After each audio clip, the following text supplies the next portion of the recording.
భక్తులారా, మన ఇల్లు ఎంత శుభ్రంగా ఉన్నా, ఎంత ప్రశాంతంగా ఉన్నా ఒక్కోసారి కారణం లేకుండానే ఇంట్లో గొడవలు వస్తుంటాయి కదా. బయట నుంచి ఎవరో మన ఇంటిని చూసి ఏడుస్తున్నారని, ఏ గాలి ధూళి మన ప్రశాంతతను నాశనం చేస్తుందో అని మీకు లోలోపల భయం వెంటాడుతూనే ఉంటుంది కదా. ఆ చెడు శక్తి మన ఇంటి గుమ్మం దాటి లోపలికి రాకుండా ఆపడానికి ఏంటి దారి అని మీరు ఎన్నోసార్లు మదనపడుతూ ఉండి ఉంటారు. మీ ఆ భయాలకు, అనుమానాలకు ఈ రోజుటితో శాశ్వతంగా తెరపడబోతుంది అని నేను ఖచ్చితమైన హామీ ఇస్తున్నాను. మీ ఇంటి గుమ్మం దగ్గర ఎలాంటి రక్షణ కవచం ఉంటే ఏ దిష్టి తగలకుండా ఉంటుందో ఈ ఒక్క వీడియోతో మీకు స్పష్టమైన సమాధానం దొరుకుతుంది. ఈ ఆధ్యాత్మిక రహస్యం మీకు పూర్తిగా అర్థం కావాలన్నా, దైవానుగ్రహం దక్కాలన్నా ఈ వీడియోను ఎక్కడా ఆపకుండా చివరి వరకు చూడండి. మన పెద్దలు ఒక మాట చెబుతూ ఉంటారు, ఇల్లు ఇల్లాలు పదిలంగా ఉంటే ఆ ఇల్లు దేవాలయంతో సమానమని. కాని మనం ఎంత మంచిగా బతుకుతున్నా మన ఎదుగుదల చూసి ఓర్వలేని వాళ్లు మన చుట్టూనే ఉంటారు. వాళ్ల కళ్ళు మన ఇంటి మీద పడినప్పుడు ఆ కళ్ళలో ఉండే విషం ఒక అదృశ్యమైన చెడు శక్తిలాగా మారి మన ఇంటి గుమ్మం దాటి లోపలికి వస్తుంది. దీనినే మనం దిష్టి అంటాము. ఇలాంటి దిష్టి తగిలినప్పుడు ఇంట్లో పాలు పొంగినా, పూజ చేసినా మనసుకు ప్రశాంతత అనిపించదు. చిన్న పిల్లలు ఎప్పుడూ ఏడుస్తూనే ఉంటారు. భార్యాభర్తల మధ్య ఎప్పుడు లేని కారణం లేని గొడవలు వస్తాయి. అసలు ఎందుకు ఇలా జరుగుతోంది అని మనం ఆలోచించే లోపే జరగకూడని నష్టం అంతా జరిగిపోతుంది. సరిగ్గా ఇలాంటి ఒక భయంకరమైన పరిస్థితే ఒకప్పుడు రామయ్య, సీతమ్మ అనే భార్యాభర్తలకు ఎదురైంది. వాళ్లు ఎంతో కష్టపడి చెమటోడ్చి పైసా పైసా కూడబెట్టి ఒక అందమైన ఇల్లు కట్టుకున్నారు. ఆ ఇల్లు చూసిన ప్రతి ఒక్కరూ నోరెళ్లబెట్టేలాగా ఎంతో ముచ్చటగా ఆ ఇంటిని తీర్చిదిద్దుకున్నారు. ఇంట్లోకి మారిన కొత్తలో వాళ్ల కుటుంబం అంతా చాలా సంతోషంగా ఉన్నారు. ఎవరొచ్చినా ఆప్యాయంగా పలకరించి కడుపు నిండా భోజనం పెట్టే మంచి మనసు వాళ్లది. కాని రాను రాను వాళ్ల ఇంటికి వచ్చే వాళ్ల చూపులు పూర్తిగా మారాయి. వీళ్లు ఇంత చిన్న వయసులోనే ఇంత పెద్ద ఇల్లు ఎలా కట్టుకున్నారు అనే ఒక రకమైన అసూయ, ఏడుపు వాళ్ల కళ్లలో కనిపించడం మొదలైంది. సీతమ్మ ఎంతో భక్తిగల మహిళ. రోజూ తెల్లవారుజామునే లేచి వాకిలి ఊడ్చి కళ్లాపి చల్లి అందమైన ముగ్గులు పెడుతుంది. దేవుడి గదిలో దీపం పెట్టి ఎంతో శ్రద్ధగా పూజ చేస్తుంది. కాని రోజులు గడిచే కొద్దీ ఇంట్లో ఏదో తెలియని భారం మొదలైంది. ఒకరోజు రాత్రి రామయ్య పని నుంచి ఇంటికి వచ్చేసరికి సీతమ్మ ఏదో ఆలోచిస్తూ దిగులుగా కూర్చుంది. అసలు కారణం ఏమీ లేకుండానే ఆ రోజు వాళ్ళిద్దరి మధ్య చాలా పెద్ద గొడవ జరిగింది. ఆ రోజు రాత్రి ఇద్దరూ అన్నం కూడా ముట్టలేదు. మరుసటి రోజు పొద్దున్నే రామయ్యకు విపరీతమైన జ్వరం వచ్చింది. వాళ్ల పిల్లలు కూడా వారం రోజుల పాటు మంచాన పడ్డారు. ఇంటికి వచ్చిన చుట్టుపక్కల వాళ్లు రకరకాల మాటలు మాట్లాడటం మొదలు పెట్టారు. చూసారా, ఇల్లు కట్టుకోగానే వీళ్లకు ఎంత కష్టం వచ్చిందో అని ఒకరంటే, వీళ్ల ఇంటికి ఏదో గాలి ధూళి తగిలింది అని ఇంకొకరు అన్నారు. సీతమ్మకు పిచ్చెక్కినట్లు అయింది. ఎవరి మాటలు నమ్మాలో, ఎవరి మాటలు నమ్మకూడదో ఆమెకు ఏమీ అర్థం కాలేదు. మన ఇల్లు మనం ఎంతో ఇష్టపడి కట్టుకున్నాం కదా, మన కుటుంబానికి ఇలాంటి గ్రహచారం ఎందుకు పట్టింది అని తలుపు చాటున నిలబడి కుమిలి కుమిలి ఏడ్చింది. ఎవరెన్ని పూజలు చేయమన్నా, ఎవరెన్ని తాయెత్తులు కట్టమన్నా అన్ని చేసింది. కాని ఇంట్లో ఆ అశాంతి మాత్రం పోలేదు. ఎప్పుడు ఏదో ఒక మూల నుంచి భయం వెంటాడుతూనే ఉంది. రాత్రిపూట అస్సలు నిద్ర పట్టదు. పగలుపూట మనసు స్థిమితంగా ఉండదు. ఆ ఇంటిని చూస్తేనే వాళ్లకు ఏదో తెలియని భయం వేయడం మొదలైంది. అసలు ఈ గాలి ధూళి, ఈ చెడు శక్తి మన ఇంట్లోకి రాకుండా ఆపడం ఎలా అని సీతమ్మ ఊరి చివర ఉన్న గుడిలో అమ్మవారి ముందు నిలబడి కన్నీరు మున్నీరుగా విలపించింది. అలా గుడిలో బోరున ఏడుస్తున్న సీతమ్మను చూసి ఆ గుడి దగ్గరే ఉండే ఒక ముసలమ్మ ఆమె దగ్గరకు వచ్చింది. ఆ ముసలమ్మ చూడటానికి చాలా సాధారణంగా ఉన్నా ఆమె ముఖంలో ఏదో తెలియని ఒక ప్రశాంతత, తేజస్సు ఉన్నాయి. ఆమె సీతమ్మ భుజం మీద చెయ్యి వేసి, అమ్మా, నీ బాధ నాకు అర్థమవుతోంది. మీరు ఇల్లు ఎంతో అందంగా కట్టుకున్నారు, కాని ఆ ఇంటికి సరైన రక్షణ కవచం ఏర్పాటు చేసుకోవడం మర్చిపోయారు అని చెప్పింది. ఆ మాట వినగానే సీతమ్మకు ఏమీ అర్థం కాలేదు. రక్షణ కవచమా అంటే ఏంటి నాయనమ్మా? మా ఇంటికి గట్టి చెక్క తలుపులు, ఇనుప తాళాలు వేసుకుంటున్నాం కదా, ఇంకేం కావాలి అని అమాయకంగా అడిగింది. అప్పుడు ఆ ముసలమ్మ నవ్వి ఏమని చెప్పిందంటే, అమ్మా సీతమ్మ, నువ్వు చెప్తున్న ఆ గట్టి చెక్క తలుపులు, ఇనుప తాళాలు కేవలం మన వస్తువులను దొంగల నుంచి, దారి దోపిడీ వాళ్ల నుంచి కాపాడుకోవడానికి మాత్రమే పనికొస్తాయి. కాని మనుషుల కళ్ల నుంచి వచ్చే విషాన్ని, వాళ్ల మనసుల్లో ఉండే అసూయను, ఈ గాలి ధూళిని ఆపడానికి ఆ చెక్క తలుపులు ఏమాత్రం సరిపోవు తల్లి. ఆ చెడు శక్తి దేనికి ఆపలేనంత వేగంగా గాలిలో కలిసి మన ఇంట్లోకి వచ్చేస్తుంది. మన కంటికి కనిపించని ఆ రాక్షస శక్తిని ఆపాలి అంటే మన కంటికి కనిపించని ఒక దైవ శక్తి, దేవుడి ఆశీస్సులు ఉన్న ఒక ప్రాణం ఉన్న రక్షణ కవచం మన ఇంటి గుమ్మం బయట ఖచ్చితంగా ఉండాలి అని ఎంతో ప్రశాంతంగా చెప్పింది. సీతమ్మ ఇంకా ఆశ్చర్యంగా చూస్తూ, ప్రాణమున్న రక్షణ కవచం అంటే ఏంటి నాయనమ్మా? నేను రోజు పొద్దున్నే లేచి గుమ్మం కడిగి ముగ్గులు పెడతాను, దేవుడి గదిలో గంటల తరబడి పూజ చేస్తాను కదా, నా భక్తి చాలదా? మళ్ళీ ఈ ప్రాణమున్న కవచం అంటే ఏంటి? నాకేమీ అర్థం కావడం లేదు నాయనమ్మా, కాస్త వివరంగా చెప్పు అని బతిమిలాడింది. దానికి ఆ పెద్దవిడ ఎంతో ఓర్పుగా ఇలా చెప్పసాగింది. నువ్వు లోపల పూజ చేస్తున్నావు సరే, అది నీ మనసుకు ప్రశాంతత ఇస్తుంది. కాని బయటి వాళ్ల చూపు ముందు పడేది నీ ఇంటి ముఖద్వారం మీదే కదా. ఎవరైనా సరే ముందు గుమ్మం చూసే లోపలికి వస్తారు. అందుకే మన పెద్దలు ఏనాడో ఒక మాట చెప్పారు, ఇంటి గుమ్మం దగ్గర పచ్చని మొక్కలు ఉంటే ఆ ఇల్లే ఒక పచ్చని తోరణం అని. మన గుమ్మం దగ్గర కేవలం అలంకరణ కోసం కాకుండా మనల్ని కాపాడే దేవుడి స్వరూపాలుగా కొన్ని ప్రత్యేకమైన మొక్కలను పెట్టుకోవాలి. అందులో చాలా ముఖ్యమైనవి కలబంద, ఇంకా చిన్న తులసి కోట. ఇవి రెండు మన గుమ్మానికి ఇరువైపులా ఉంటే ఎంతటి భయంకరమైన గాలి ధూళి అయినా సరే అది లోపలికి రాకుండా గుమ్మం బయటే ఆగిపోతుంది అమ్మా అని చెప్పింది. సీతమ్మకు కాస్త నమ్మకం కుదిరినా మనసులో ఇంకా ఏదో సందేహం ఉండిపోయింది. కేవలం ఈ కలబంద, తులసి మొక్కలు మనల్ని ఎలా కాపాడతాయి నాయనమ్మా? వాటికి అంత శక్తి ఎక్కడి నుంచి వస్తుంది? ఒక చిన్న మొక్క ఏకంగా మన కుటుంబం మీద పడే చెడు శక్తిని ఎలా అడ్డుకుంటుంది అని మళ్లీ అడిగింది. అప్పుడు ఆ ముసలమ్మ ఎంతో లోతైన విషయం చెప్పింది. చూడు తల్లి, మన ఇంటికి వచ్చేవాళ్లు రకరకాల మనస్తత్వాలతో వస్తారు. కొందరు మనల్ని చూసి సంతోషిస్తారు, మరికొందరు మనల్ని చూసి లోలోపల కాలిపోతారు. వీళ్లు ఇంత త్వరగా ఎలా బాగుపడ్డారు రా బాబు అని ఏడుస్తారు. వాళ్ల కళ్ల నుంచి వచ్చే ఆ అసూయ అనే నెగటివ్ ఎనర్జీ నేరుగా మన ఇంట్లోకి రాకుండా ముందుగా గుమ్మం దగ్గర ఉన్న ఆ మొక్కల మీద పడుతుంది. ఆ కలబంద మొక్క, తులసి మొక్క కేవలం చెట్లు కావు, అవి నిజమైన దైవ స్వరూపాలు. ఎవరైనా చెడు చూపుతో చూసినప్పుడు ఆ మొక్కలు వాళ్ల చూపును తమ వైపు తిప్పుకుంటాయి. ఆ కలబందకు ఉండే ముల్లులు, ఆ తులసి ఆకులకు ఉండే పవిత్రత వాళ్ల కళ్లలో ఉన్న విషాన్ని పూర్తిగా పీల్చుకుంటాయి. దానికి ఒక అయస్కాంత శక్తి లాంటి గుణం ఉంటుంది. మనకు జరగాల్సిన కీడును, నష్టాన్ని ఆ మొక్కలు తమ మీదకు వేసుకుంటాయి. ఒక్కోసారి నువ్వు గమనించు, మనం ఎంత నీళ్లు పోసినా, ఎంత బాగా చూసుకున్నా గుమ్మం దగ్గర ఉన్న కలబంద కాని, తులసి కాని అకస్మాత్తుగా వాడిపోతాయి లేదా ఒక్క రోజులోనే ఎండిపోయి చనిపోతాయి. దానికి అసలు అర్థం ఏంటో తెలుసా?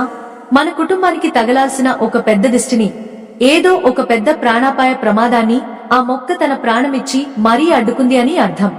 ఆ మొక్క చనిపోయి మనల్ని బతికించింది అని మనం బాధపడకుండా సంతోషించాలి. దానికి దండం పెట్టుకుని ఆ స్థానంలో వెంటనే ఇంకో కొత్త మొక్కను తెచ్చిపెట్టుకోవాలి అని ఆ ముసలమ్మ ఎంతో వివరంగా చెప్పింది. సీతమ్మ కళ్లలో నీళ్లు తిరిగాయి. ఆ మాటలు వింటుంటే ఆమె మనసులో ఉన్న భారం అంతా దిగిపోయినట్లు అనిపించింది. ఇన్నాళ్లు ఈ చిన్న విషయం తెలియక నేను, నా కుటుంబం ఎంత నష్టపోయాము, ఎంత మానసిక క్షోభ అనుభవించాము అని ఆమెకు అప్పుడే అర్థమైంది. ఆ ముసలమ్మ చేతులు రెండు గట్టిగా పట్టుకుని, నాయనమ్మా, ఈరోజు నువ్వు నాకు చాలా పెద్ద నిజం చెప్పావు. నేను ఎన్నో గుళ్ళు తిరిగాను, ఎంతో మందిని అడిగాను, కాని ఎవరూ నాకు ఇంత దారి చూపించలేదు. దేవుడే నీ రూపంలో వచ్చి నా కళ్లు తెరిపించాడు అనిపిస్తోంది. కాని నాయనమ్మా, ఈ మొక్కలను గుమ్మం దగ్గర ఎలా పెట్టుకోవాలి? ఏ దిక్కున పెట్టుకోవాలి? వాటిని తెచ్చేటప్పుడు మనం ఎలా ఉండాలి అని నాకు కొంచెం వివరంగా చెప్తావా అని ఎంతో వినయంగా అడిగింది. అప్పుడు ఆ ముసలమ్మ సీతమ్మను దగ్గరకు తీసుకుని ఆమె తల నిమిరి, చెప్తాను తల్లి, ఇదంతా ఒక పద్ధతి ప్రకారం చేయాలి. అలాగైతేనే ఆ మొక్కలకు ప్రాణశక్తి వస్తుంది. మనం ఏదో బయట నర్సరీ నుంచి మొక్క తెచ్చి మట్టిలో పెట్టేస్తే సరిపోదు. దాని వెనుక ఒక చిన్న ఆధ్యాత్మిక రహస్యం ఉంది. అదేంటంటే అంటూ చెప్పడం మొదలుపెట్టింది. అమ్మా సీతమ్మ, మనం ఇంట్లో పెంచుకునే ప్రతి మొక్కకు ఒక్కో గుణం ఉంటుంది. కాని కలబంద మొక్కను ఎప్పుడైనా సరే మంగళవారం లేదా శుక్రవారం తెల్లవారుజామున మాత్రమే ఇంటికి తీసుకురావాలి. దాన్ని తీసుకుని వచ్చేటప్పుడు మన మనసులో ఎలాంటి చెడు ఆలోచనలు ఉండకూడదు. ఎవరితోనూ మాట పట్టింపులు, గొడవలు పడకూడదు. దారిలో ఎవరైనా పలకరించినా సరే నవ్వుతూ తల ఊపాలి కాని పెద్దగా మాటలు కలపకూడదు. ఎంతో ప్రశాంతంగా మన ఇలవెల్పు దేవుడిని తలుచుకుంటూ ఆ మొక్కను ఇంటికి తీసుకురావాలి. తెచ్చిన ఆ కలబంద మొక్కను ఒక మంచి మట్టి కుండీలో పెట్టి ఇంటి గుమ్మానికి కుడివైపున, అంటే మనం బయట నుంచి లోపలికి వచ్చేటప్పుడు కుడివైపు ఉండేలా ఖచ్చితంగా చూసుకోవాలి. అలాగే దానికి సమానంగా ఎడమవైపున ఒక పచ్చని చిన్న తులసి కోటను లేదా తులసి మొక్కను కుండీలో ఏర్పాటు చేసుకోవాలి. ఇలా ఎందుకు చేయాలంటే కుడివైపున ఉండే కలబంద సాక్షాత్తు పరమశివుడి ప్రతిరూపంలాగా నెగిటివ్ ఎనర్జీని మింగేస్తుంది. ఎడమ వైపున ఉండే తులసి అమ్మవారు ఆ ఇంటికి చల్లని శాంతిని ఇస్తుంది. ఇలా చేస్తే ఆ రెండు మొక్కలు శివ పార్వతులలాగా మీ ఇంటికి కాపలాగా ఉండి ఏ గాలి ధూళిని లోపలికి రానివ్వవు అని ఆ ముసలమ్మ చాలా స్పష్టంగా వివరించింది. ఆ మాటలు విన్న సీతమ్మకు మనసులో ఎక్కడో ఒక మూల సన్నటి ఆశ చిగురించింది. ఇన్నాళ్లు పడ్డ కష్టాలకు ఏదో ఒక దారి దొరికింది అనిపించింది. వెంటనే ఆ గుడికి దండం పెట్టుకుని ఆ ముసలమ్మ కాళ్లకు భక్తిగా మొక్కి ఆశీర్వాదం తీసుకుంది. ఇక ఏమాత్రం ఆలస్యం చేయకుండా అక్కడి నుంచి ఇంటికి బయలుదేరింది. ఆ మరుసటి రోజే శుక్రవారం కావడంతో సీతమ్మ ఉదయాన్నే, అంటే సూర్యుడు రాకముందే 5 గంటలకే నిద్ర లేచింది. తలస్నానం చేసి మడి కట్టుకుని పసుపు రంగు చీర కట్టుకుని ఎంతో భక్తి శ్రద్ధలతో ఒక కలబంద మొక్కను, ఒక పచ్చని తులసి మొక్కను తన ఇంటికి తీసుకువచ్చింది. ఆ పెద్దవిడ చెప్పినట్లుగానే దారిలో ఎవరితోనూ ఒక్క మాట కూడా మాట్లాడకుండా మనసులోనే దేవుడి నామాన్ని జపిస్తూ ఆ మొక్కలను లోపలికి తీసుకువచ్చింది. ఇంటి గుమ్మానికి 2 వైపులా శుభ్రంగా కడిగి ఎర్రటి మట్టితో అలికి అందమైన ముగ్గులు వేసింది. కుడివైపున కలబంద మొక్కను, ఎడమ వైపున తులసి మొక్కను ఎంతో జాగ్రత్తగా కొత్త కుండీలలో నాటింది. ఆ తర్వాత ఆ 2 మొక్కలకు పసుపు కుంకుమలు పెట్టి పూలమాలలు వేసి అగరబత్తులు వెలిగించి దీపం పెట్టింది. ఆ సమయంలో సీతమ్మ మనసులో ఎంతో ఆవేదన, బాధ ఉన్నాయి. తన భర్త పడుతున్న కష్టాలు, తన కన్న పిల్లల అనారోగ్యం, వాళ్లు అనుభవిస్తున్న నరకం అన్నీ ఒక్కసారిగా ఆమె కళ్ల ముందు మెదిలాయి. తన కుటుంబం మీద పడిన ఈ కష్టాలన్నీ ఇకనైనా తొలగిపోవాలని కళ్లమ్మట ధారగా నీళ్లు పెట్టుకుంటూ 2 చేతులు జోడించి కళ్లు మూసుకుని వేడుకుంది. భక్తులారా, ఇక్కడ ఒక్క నిమిషం ఆగి ఆలోచించండి. సీతమ్మ ఆ గుమ్మం ముందు నిలబడి తన కన్నీటితో ఆ పచ్చని మొక్కలకు ప్రాణం పోస్తున్న ఆ దృశ్యం చూస్తే ఎవరికైనా ఇట్టే మనసు కరిగిపోతుంది. ఆ కన్న తల్లి భక్తికి, ఆమె గుండెకోతకు దేవుడు ఖచ్చితంగా కరిగి తీరాలి. మీలో కూడా ఇలాంటి కష్టాలు పడుతూ కంటి నిండా నిద్ర లేకుండా దేవుడి దయ కోసం ఎదురుచూసే వాళ్లు ఉంటే సీతమ్మ పడుతున్న ఈ బాధ తీరిపోయి ఆమె ఇల్లు మళ్లీ సంతోషంగా మారాలని కోరుకుంటూ కామెంట్స్ లో ఓం నమః శివాయ అని రాయండి. మీలాంటి మంచి మనసున్న వాళ్ల ప్రార్థన ఆ పరమశివుడికి ఖచ్చితంగా చేరుతుంది. ఇక అప్పటి నుంచి సీతమ్మ రోజు ఆ 2 మొక్కలకు నీళ్లు పోస్తూ దీపం పెడుతూ వాటిని తన సొంత బిడ్డల్లాగా చూసుకోవడం మొదలుపెట్టింది. అలా నెమ్మదిగా రోజులు గడుస్తున్నాయి. ఇంట్లో మెల్లమెల్లగా వాతావరణం మారుతున్నట్లు రామయ్యకు, సీతమ్మకు స్పష్టంగా అనిపించింది. పిల్లలు మళ్లీ మునుపటిలాగా నవ్వుతూ ఉల్లాసంగా ఆడుకోవడం మొదలుపెట్టారు. మంచాన పడ్డ రామయ్య ఆరోగ్యం కూడా చాలా వరకు కుదుటపడింది. ఇద్దరి మధ్య కారణం లేకుండా వచ్చే గొడవలు పూర్తిగా తగ్గిపోయి ఇంట్లో ఒక రకమైన ప్రశాంతత నెలకొంది. సీతమ్మకు ఆ ముసలమ్మ చెప్పిన మాటలు అక్షరాలా నిజమవుతున్నాయి అనిపించింది. ఆ కలబంద, తులసి మొక్కలు తమ ఇంటికి ఒక పెద్ద కంటికి కనిపించని రక్షణ గోడలాగా మారాయని ఆమెకు పూర్తి నమ్మకం వచ్చేసింది. కాన అంతా సవ్యంగా జరుగుతోంది.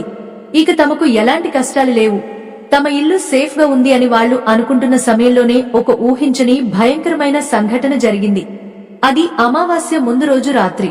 ఆ రోజు వాతావరణం అంతా ఒక్కసారిగా మారిపోయింది. గాలి చాలా బలంగా వీస్తోంది.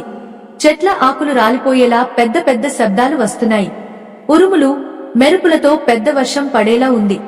రామయ్య, సీతమ్మ, పిల్లలు అందరూ భోజనం చేసి తలుపులు గడియ పెట్టుకుని లోపల పడుకున్నారు.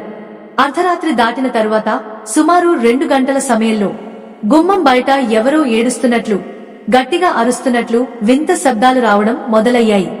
ఆ శబ్దాలకు సీతమ్మకు ఒక్కసారిగా మెలకువ వచ్చింది.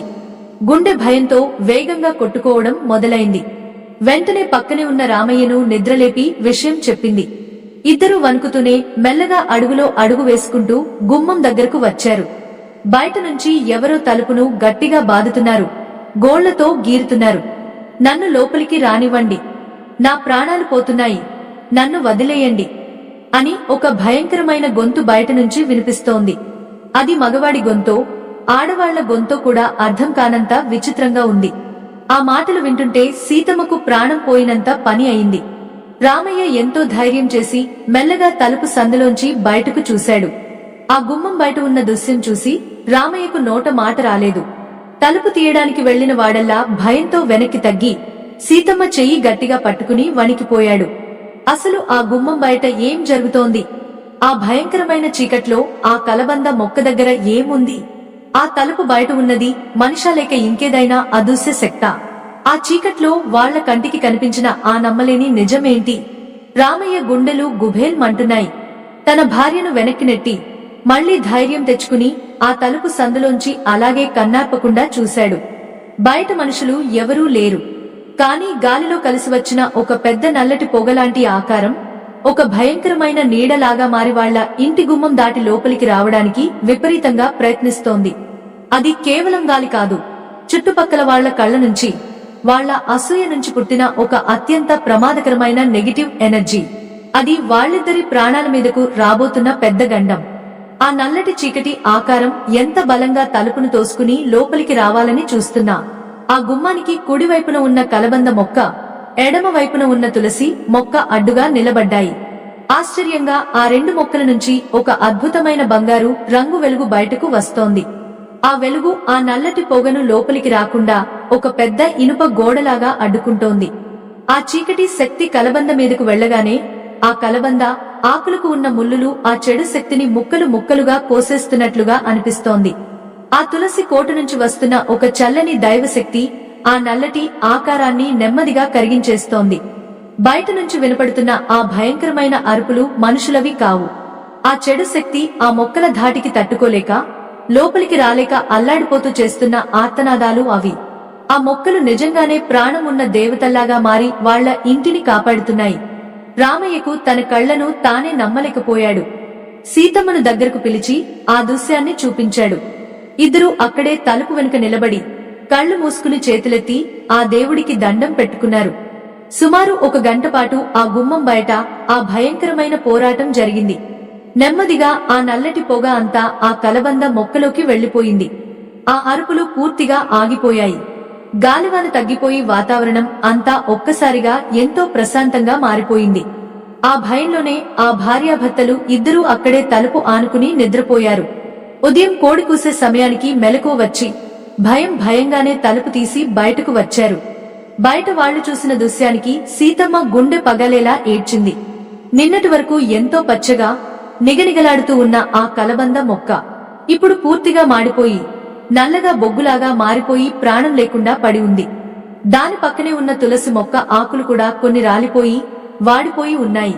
రాత్రి వాళ్ల ఇంటి మీదకు వచ్చిన ఆ పెద్ద గండాన్ని, ఆ ప్రాణాపాయాన్ని ఆ కలబంద మొక్క తన ప్రాణాలను అడ్డుపెట్టి మరీ కాపాడింది అని వాళ్లకు పూర్తిగా అర్థమైంది. ఆ ముసలమ్మ చెప్పిన మాటలు అక్షరాలా నిజం అయ్యాయి. మన కుటుంబానికి తగలాల్సిన ఒక పెద్ద దిష్టిని, ఏదో ఒక పెద్ద ప్రాణాపాయ ప్రమాదాన్ని ఆ మొక్క తన ప్రాణమిచ్చి మరీ అడ్డుకుంటుంది. అది చనిపోయి మనల్ని బతికించింది అని సంతోషించాలి అన్న మాటలు సీతమ్మ చెవుల్లో మార్మోగుతున్నాయి. ఇన్నాళ్లు కంటికి కనిపించని ఆ గాలి ధూళి, ఆ అసూయ అనే చెడు శక్తి తమ ఇంటిని ఎంతలా నాశనం చేయాలని చూసిందో వాళ్లకు ఇప్పుడు కళ్లకు కట్టినట్లు తెలిసింది. ఆ కలబంద మొక్క ఒక మామూలు మొక్క కాదు, సాక్షాత్తు పరమశివుడు తమ ఇంటికి పంపిన పెద్ద రక్షక భటుడు అని వాళ్లు నమ్మారు.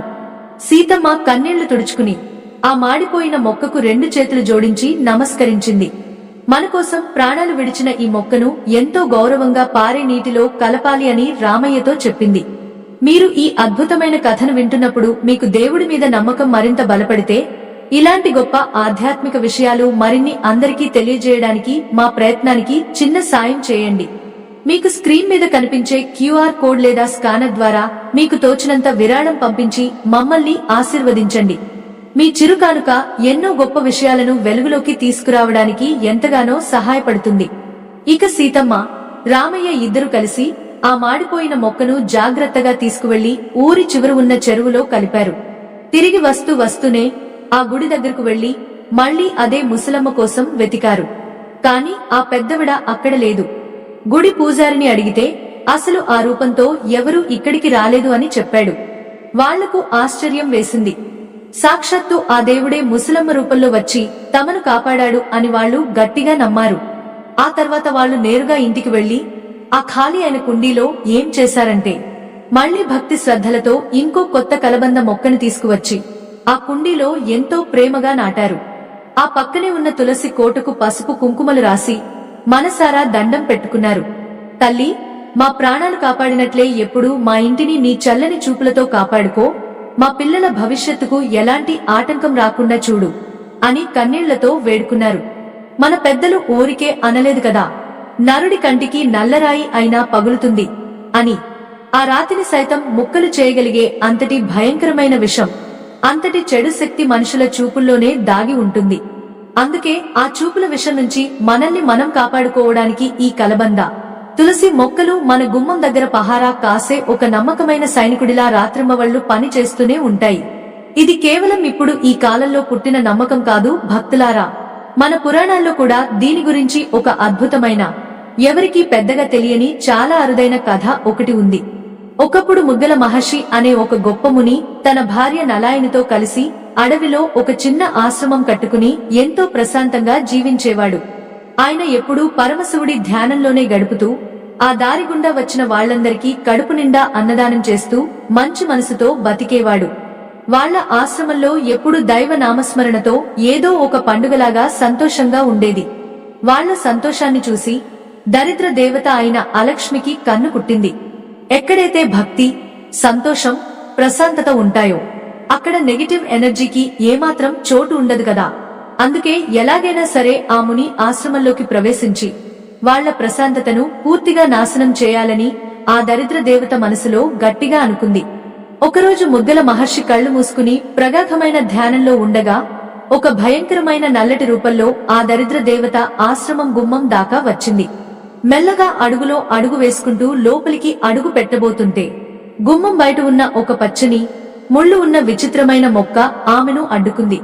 ఆ మొక్క మరేదో కాదు, సాక్షాత్తు అరణ్య దేవత తన స్వహస్తాలతో ఇచ్చిన దివ్యమైన మొక్క. ఈ రోజుల్లో మనం మన ఇళ్ల ముందు పెట్టుకుంటున్న కలబంద మొక్కకు అది అసలైన మూల రూపం అని పురాణాలు చెబుతున్నాయి. ఆ దరిద్ర దేవత తన మాయలన్నీ ఉపయోగించి ఎంత ప్రయత్నించినా ఆ పచ్చని మొక్కను దాటి ఒక్క అడుగు కూడా లోపలికి వెళ్లలేకపోయింది. ఆ మొక్క ఆ దరిద్ర దేవతలో ఉన్న చెడు శక్తిని, అసూయను, ఆ నెగిటివ్ ఎనర్జీని మొత్తం ఒక స్పాంజ్ లాగా వేగంగా పీల్చేసుకుంది. దాని ధాటికి ఆ దరిద్ర దేవత లోపలికి రాలేక తన శక్తులన్నీ కోల్పోయి ప్రాణభయంతో అక్కడి నుంచి వెనక్కి పారిపోయింది. మరుసటి రోజు ఉదయం నలాయని బయటకు వచ్చి చూసేసరికి అంతవరకు ఎంతో పచ్చగా కళకళలాడుతున్న ఆ మొక్క పూర్తిగా నల్లబడిపోయి మాడిపోయి కనిపించింది.